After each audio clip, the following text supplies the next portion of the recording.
Hello and welcome to another chapter of this course. आज के इस चैप्टर में हम सीख रहे हैं पास्ट इंडेफिनिट।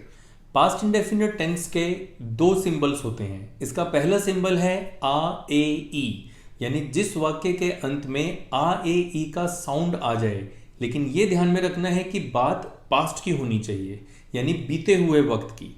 तो जिस वाक्य के अंत में आ ए ई आता है वह वाक्य पास्ट इंडेफिनिट का कहलाता है।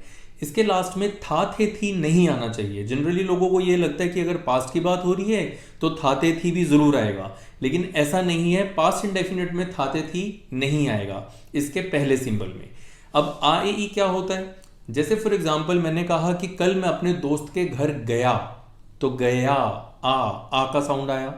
वे मेरे घर आए, आए ए का साउंड आया। मैंने किताब पढ़ी, पढ़ी ई का साउंड आया। तो दिस इज आ ए ई। सो जिस वाक्य के अंत में आ ए ई का साउंड आए और वो बात पास्ट की हो, that sentence belongs to past indefinite. इसका दूसरा सिंबल होता है त और थ। जिस वाक्य के अंत में त और थ आए वो भी पास्ट इंडेफिनिट होता है। जैसे मैं जाता था, मैं जानता था, हम चाहते थे। जनरली जानते थे और चाहते थे में ही ता और था आएगा। इसके अलावा अगर कहीं पर आता है तो उसके लिए प्रॉपर लेसन है यूज्ड टू का, वो हम इसी कोर्स में आगे चल के सीखेंगे। सो हमने पास्ट इंडेफिनिट के दो सिंबल सीखे। पहला आ ए ई, जैसे मैं गया, वह आया, मैंने उससे पूछा, मैंने कुछ नहीं कहा, मैंने देखा, वह हंसा, उसने सवाल किया, इस तरह से। और ता और था, मैं जाता था, मैं चाहता था, और मैं जाता था, मैं आता था। इन सभी में भी पास्ट इंडेफिनिट लगाया जा सकता है, बट मैंने कहा कि मेनली दो केस में, एक चाहता था और एक जानता था। पास्ट इंडेफिनिट के सेंटेंसेस की अंग्रेजी बनाने के लिए हमें रूल की जरूरत है, और पास्ट इंडेफिनिट में रूल्स हैं दो। पहला रूल है second form of the verb, और दूसरा रूल है did plus first form of the verb. Second form का प्रयोग पूरी इंग्लिश ग्रामर में पास्ट इंडेफिनिट के अलावा और कहीं नहीं किया जाता है, इसलिए सेकंड फॉर्म को पास्ट टेंस भी कहा जाता है। और इसका सेकंड रूल है डिड। डिड एक हेल्पिंग वर्ब है, और आप कह सकते हैं डू की सेकंड फॉर्म। प्रेजेंट में हमने हेल्पिंग वर्ब सीखा था डू डज, तो डू, और उसकी सेकंड फॉर्म होती है डिड। तो डिड एक हेल्पिंग वर्ब है, और डिड के बाद वर्ब की फर्स्ट फॉर्म का प्रयोग होना है, सेकंड का नहीं। ये एक बहुत कॉमन एरर है। मैक्सिमम लोग डिड के बाद second form of the verb लगाते हैं, विच इज रॉन्ग, वो गलत है। जो लोग आइल्स वगैरह की तैयारी कर रहे हैं या फिर जो कंपेटिटिव एग्जाम्स की तैयारी कर रहे हैं, उनको एक खास ध्यान रखना चाहिए कि डिड के बाद फर्स्ट फॉर्म आती है। ये कॉमन एरर्स में भी आपको सवाल आ सकता है। सो डिड के बाद वर्ब की फर्स्ट फॉर्म का प्रयोग किया जाता है। अब इनकी सेंटेंस ट्रांसलेशन करते हैं। मैं गया, आई वेंट, गो की सेकंड फॉर्म वेंट।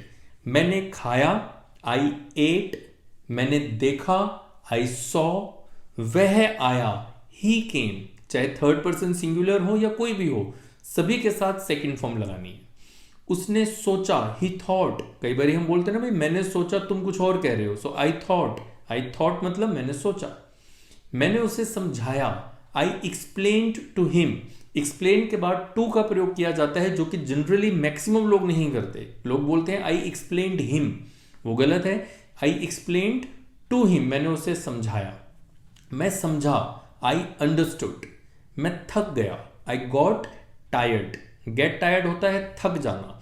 एक और थकना भी होता है जब हम किसी व्यक्ति को बोलते हैं मैं तेरे से परेशान आ गया, मैं तेरे से थक गया। तो परेशान आ गया, तेरे को समझा समझा के थक गया। वो बॉडीली टायर्ड नहीं होता, वो एक एक्सप्रेशन है कि मैं परेशान हो गया हूं। तो उसके लिए अंग्रेजी में हैक्ड ऑफ वर्ड का यूज किया जाता है। आई एम हैक्ड ऑफ मतलब मैं परेशान हो गया हूं, मैं थक गया हूं।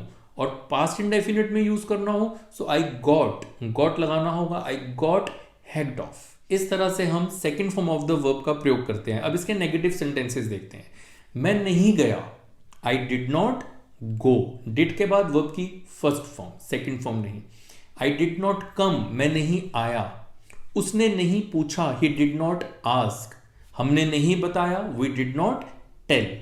क्या तुमने बताया, क्या तुमने, did you tell first form. तो जब हम क्या से सवाल शुरू करेंगे, क्या तुमने, तो हेल्पिंग वर्ब से शुरू होगा, डिड यू। क्या तुमने, डिड यू बताया, टेल। सो क्या तुमने बताया, डिड यू टेल। क्या तुम आए, डिड यू कम? क्या तुम गए, डिड यू गो? क्या तुमने सोचा, डिड यू थिंक? क्या तुमने पूछा, डिड यू आस्क? तुमने क्यों पूछा, वाई डिड यू आस्क? अब जैसे किसी ने कोई सवाल पूछा और उसके बाद उसने कहा कि मेरे को तो ये आंसर्स पते ही थे, तो हमने कहा फिर जब तुम्हें पता था फिर तुमने क्यों पूछा? Why did you ask? Why did you come? तुम क्यों आए? Why did you go? तुम क्यों गए? Why did you right? तुमने क्यों लिखा? किसने लिखा? जब भी कौन और किसने से सवाल बनता है तो वो एक सिंपल सेंटेंस की तरह बनाया जाता है। किसने लिखा, हु रोट, सेकंड फॉर्म, क्योंकि सिंपल सेंटेंस में पास्ट इंडेफिनिट में सेकंड फॉर्म का प्रयोग होता है। कौन आया, हु केम। कौन गया, हु वेंट। गाली किसने दी, हु अब्यूज्ड। सलाह किसने दी, हु एडवाइज्ड, तो second form of the verb. कौन नहीं गया, हु डिड नॉट गो। कौन नहीं आया, हु डिड नॉट कम। किसने नहीं लिखा, हु डिड नॉट राइट। अब इसी तरह से पास्ट इंडेफिनिट का जो सेकंड रूल है, जो सेकंड सिंबल है, उसमें ता और था वाले जो सेंटेंसेस है, जैसे मैं जानता था, आई न्यू, सेकंड फॉर्म। मैं चाहता था, आई वांटेड, सेकंड फॉर्म। मैं नहीं जानता था, I did not know, did के साथ फर्स्ट फॉर्म। क्या तुम जानते थे, डिड यू नो। क्या तुम, डिड यू, जानते थे, नो, तो क्या तुम जानते थे, डिड यू नो। क्या तुम चाहते थे, डिड यू वांट। तुम क्यों चाहते थे, वाई डिड यू वांट। तुम क्या जानते थे, व्हाट डिड यू नो। इस तरह से पास्ट इंडेफिनिट के सेंटेंसेस बनाए जाते हैं। पास्ट इंडेफिनिट बहुत ही इंपॉर्टेंट लेसन्स में से एक है और ये हमें अपनी डे टू डे लाइफ में बहुत ज़्यादा काम आने वाला लेसन है। जब भी हम पास्ट के रूटीन की बात करते हैं, जैसे कल आपने क्या क्या किया, उसको बताने के लिए हमें पास्ट इंडेफिनिट की ही जरूरत पड़ती है। बड़े बड़े लेवल के इंटरव्यूज में आपकी स्पीकिंग चेक करने के लिए आपसे पास्ट इंडेफिनिट पर बेस्ड येस्टरडे रूटीन पूछा जाता है, यानी कल का, बीते हुए कल का रूटीन, आपने कल सारा दिन क्या किया, और उसको बताने में हमें इस्तेमाल करना होता है पास्ट इंडेफिनिट। अब चलिए इसको और अच्छे से समझने के लिए और अपनी स्पीकिंग प्रैक्टिस के लिए बुलाते हैं चोटी को और उससे सुनते हो कि उसने कल क्या किया। चोटी। जी साहब जी। चोटी यहां आओ। जी साहब जी बताएं। अपना येस्टरडे रूटीन सुनाओ, यानी ये बताओ कि आपने कल क्या किया। जी साहब जी, कल मैं 6 बजे जागा। Yesterday I awoke at 6 o'clock। उसके बाद मैं उठा, after that I got up, और फिर मैं टॉयलेट गया and then I went to toilet, और उसके बाद मैंने ब्रश किया and after that I brushed my teeth, और फिर मैं नहाया, after that I took a bath, और उसके बाद मैं तैयार हुआ and after that I got ready. उसके बाद मैंने झाड़ू लगाया, आफ्टर दैट आई स्वेप्ट। रुको चोटी। सो देखा आपने किस तरह चोटी ने अपने येस्टरडे रूटीन बताने के लिए पास्ट इंडेफिनिट का यूज किया। आप भी इस रूटीन को अपने माइंड में जरूर रिकॉल करें, और अगर आप रात को सोने से पहले एक बारी पूरे दिन को रिकॉल करें कि आपने आज क्या किया और पास्ट इंडेफिनिट लगा के उसकी अंग्रेजी मन में बनाएं, तो एक बहुत अच्छी प्रैक्टिस होगी। और फिर अगर आपको किसी इंटरव्यू में ये बोलना पड़ जाएगा तो आप बिल्कुल भी झिझकेंगे नहीं और अटकेंगे नहीं। अब बाकी का रूटीन चोटी बोलेगा हिंदी में और उसकी अंग्रेजी बनानी है आप लोगों ने, और उसके आंसर्स, ताकि आप चेक कर पाए कि आपने ठीक बनाया या नहीं, उसके आंसर्स आपको मिलेंगे नेक्स्ट वीडियो के स्टार्टिंग में। चलो चोटी, अब बाकी रूटीन हिंदी में सुनाओ। ठीक है साहब जी। उसके बाद मैंने पोछा लगाया और फिर मैंने कपड़े धोए, फिर उसके बाद मैंने लंच बनाया, सबको लंच दिया और फिर मैंने खुद भी लंच खाया, फिर मैंने रेस्ट किया, शाम को मैंने चाय बनाई, चाय खुद भी पी, सबको भी दी, और उसके बाद मैंने थोड़ी देर टीवी देखा और फिर मैं सोने के लिए चला गया। थैंक यू साहब जी।